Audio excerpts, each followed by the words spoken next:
Dear Michel, I'm not even going to pretend like I'm not addressing this directly to you. You don't want to hear my highly emotional, whatever it was you said in the email, intrusive and highly emotional messages to you. Well, what did you think you were going to get from me?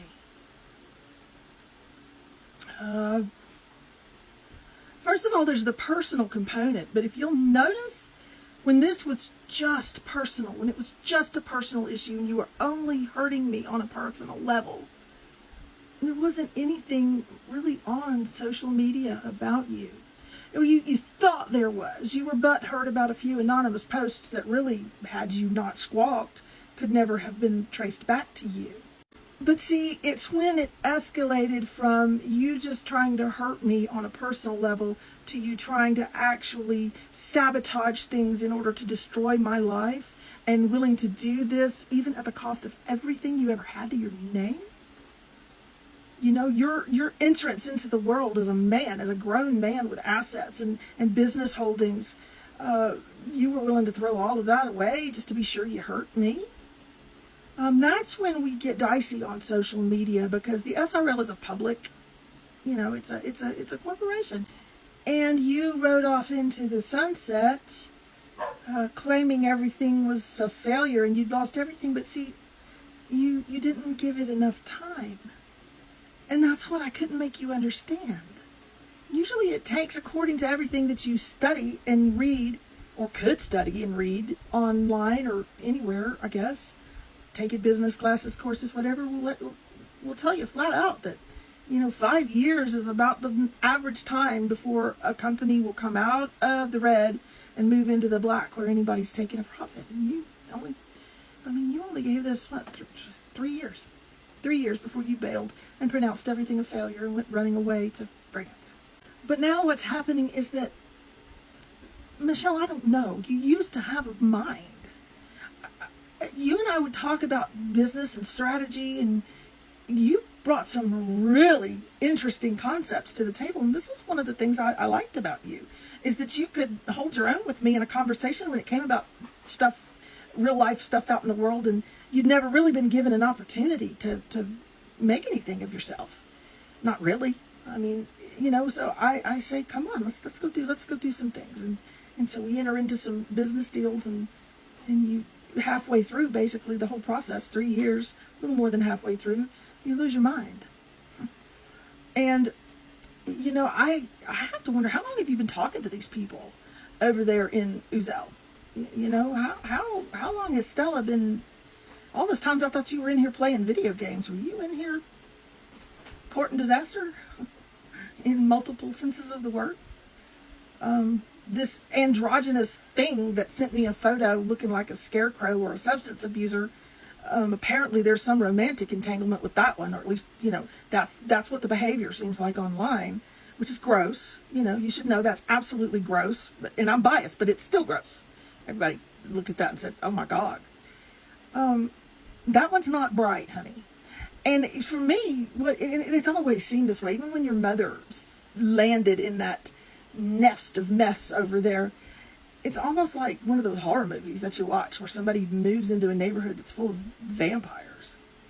Those people are weird, dude. If they're giving you, and I'm basing this on the advice that you're going with and the behaviors you're exhibiting, who would advise a person to disregard their legal obligations, even if it's in another country? Who would give that advice?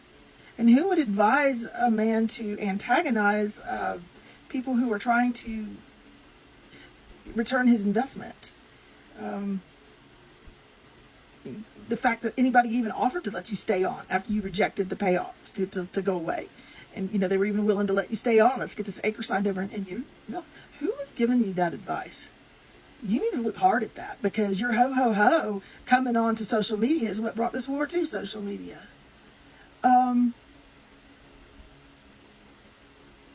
Did you scold her for that? Him? It? Have you checked? Do you know what's down there? I'm assuming you do. That's the one who brought this to social media. And yeah, she shut up.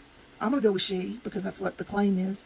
She shut up, but did you scold her for that? Because you knew that if anybody came at me on social media, that I'm better at it than they are, and I would bring out everything that you and your mother do not want anybody in New Zealand to know. And that little theater company that you're working with or whatever, using you as your poster boy, wonder how they'd feel about knowing that you're actually going to be an international, I don't want to say the word fugitive because then I'll sound like Ona, but that you're going to have outstanding stuff against you in other countries, and that it's going to come get you at some point. Did they know that you're this corrupt? Do they know that you've got this much nasty stuff in your past? Do they care? In that email that you sent, the one that's so incoherent, it's obviously AI. Obviously. Or, somebody else's voice. It's not yours. It may be Ho Ho Ho or Stella, or if they're, I don't even know who's who over there. They're all creepy, Michelle. They all give off creeper vibes, all of them.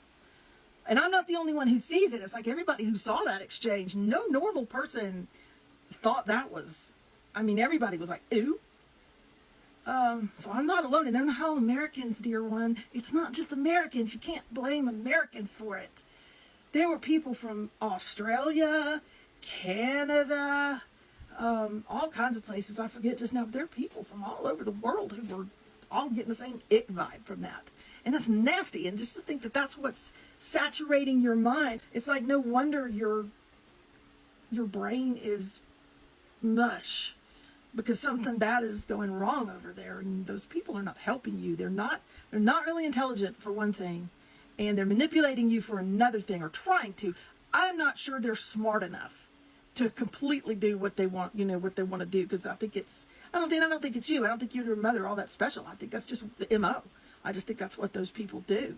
And they're not smart enough to understand the situation you're in, so they're giving you absolutely ridiculous advice, and you're following that advice, and you're looking like a total loser out here in the real world.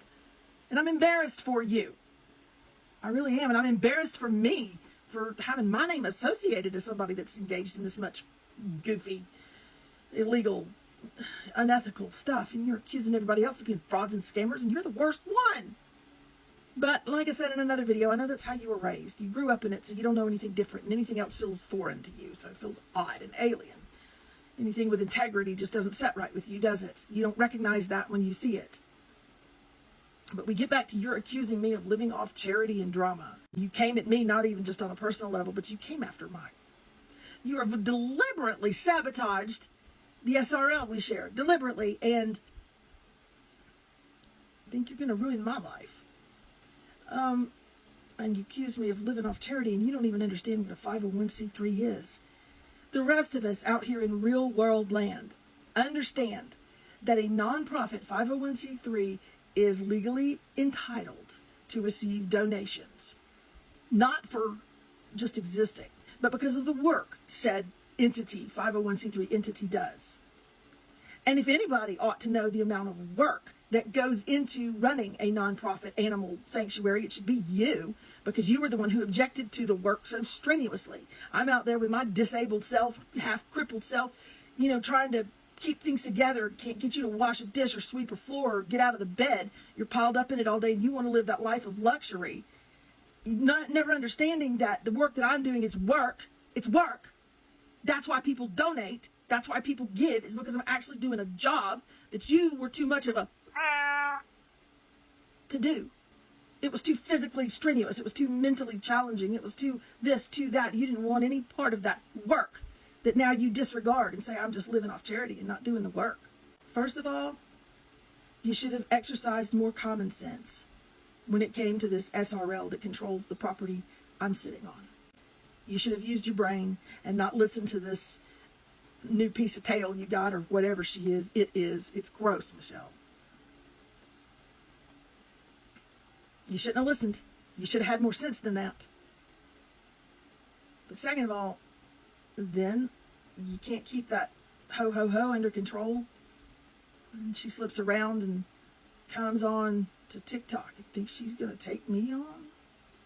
In what universe did you think that utterly insignificant was going to have any chance against me?